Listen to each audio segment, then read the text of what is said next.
आज मैं एक अरिथमेटिक प्रोग्रेशन एपी का क्वेश्चन कराऊंगा केस स्टडी के फॉर्म में। देखिए क्वेश्चन देखने में थोड़ा लेंदी और कठिन लग रहा होगा, लेकिन है नहीं। इसमें बोला गया कि एक बेबी स्विंग है जिसमें जो सब स्विंग स्टार्ट होता है तो सबसे पहला जो आर्क होता है वो 30 सेंटीमीटर का, और जो जैसे जैसे स्विंग धीमा होता जाता है वैसे वैसे उसकी सक्सेसिव डिक्रीमेंट 1.5 सेंटीमीटर का होता है। अब यहाँ पर आपको पहले क्वेश्चन में निकालना है 10th स्विंग की लेंथ, दूसरे की निकालनी है 15th और 9th स्विंग के बीच का डिफरेंस, और लास्ट में निकालना है कि जो बेबी है वो 18 स्विंग में कितनी डिस्टेंस को ट्रैवल कर चुका होगा। देखिए स्टार्ट करते हैं इस क्वेश्चन को। सबसे पहले हमको ये पता करना है कि इसमें हमको फर्स्ट टर्म और डिफरेंस क्या दिया गया है। देखिए 30 सेंटीमीटर फर्स्ट स्विंग की लेंथ दी गई है, तो इसका मतलब फर्स्ट टर्म हमको दे दिया गया 30, और सक्सेसिवली ये 1.5 सेंटीमीटर डिक्रीज कर रहा है, डिक्रीज हो रहा है, विच मीन्स कॉमन डिफरेंस हो गया 1.5। अब ये ध्यान रखना है कि ये पॉजिटिव 1.5 नहीं होगा, ये होगा हमारा नेगेटिव ऑफ 1.5। तो अब यहाँ पे फर्स्ट क्वेश्चन में हम लोग स्टार्ट करेंगे करना। तो फर्स्ट क्वेश्चन दिया है आपको कि what is the length of the 10th swing, मतलब हम लोग को निकालना क्या है, 10th टर्म निकालना है एक तरह से। अगर नॉर्मल लैंग्वेज में एपी की बात करें तो 10th टर्म निकालने के लिए हम लोग क्या करेंगे, T10 equals to a plus 10 minus 1 D. a की वैल्यू हमारी है 30, ये हो गया 9, और d की वैल्यू हमारी नेगेटिव ऑफ 1.5। अब देखिए 30 प्लस नेगेटिव ऑफ 1.5 को जब मल्टीप्लाई करेंगे तो आएगा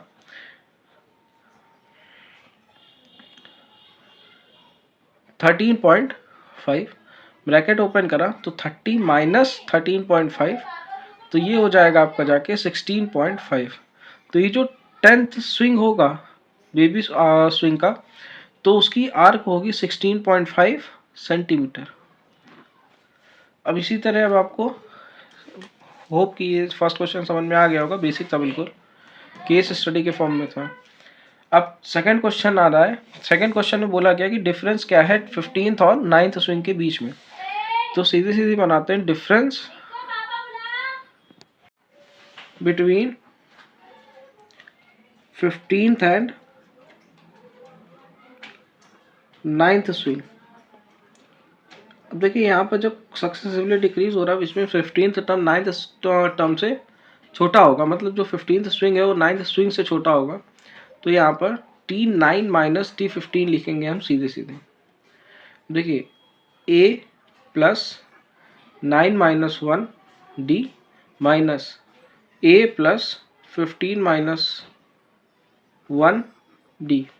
देखिए a की वैल्यू थी 30, ये हो गया 8d माइनस 30 प्लस 8 14d। देखिए यहाँ से 30 तो कट हो गया, तो ये आ गया कितना 22d।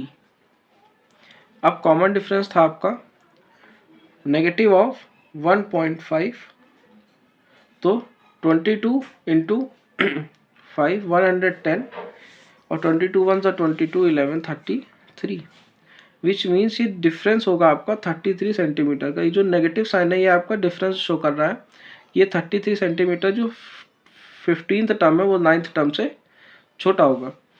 तो ये हो गया आपका आंसर। यहाँ पे हम लोग लिख सकते हैं 33 सेंटीमीटर आंसर।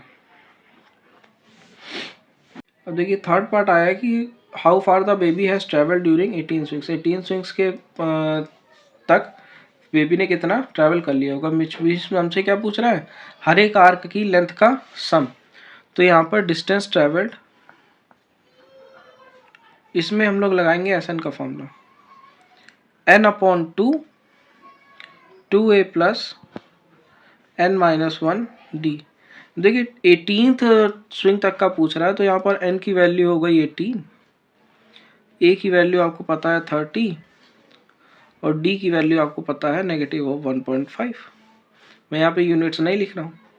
तो 18/2 2 इंटू 30 प्लस 18 माइनस 1 और नेगेटिव ऑफ 1.5, तो ये हो गया 9 60 माइनस, क्योंकि ये नेगेटिव आ जाएगा बाहर, 17 इंटू 1.5, देखिए 1.5 से मल्टीप्लाई करना है तो 17 का 1 तो 17 हो गया और 17 का हाफ हो गया 8.5, तो ये हो गया 25.5, गॉट इट, माइनस 60 इंटू 9,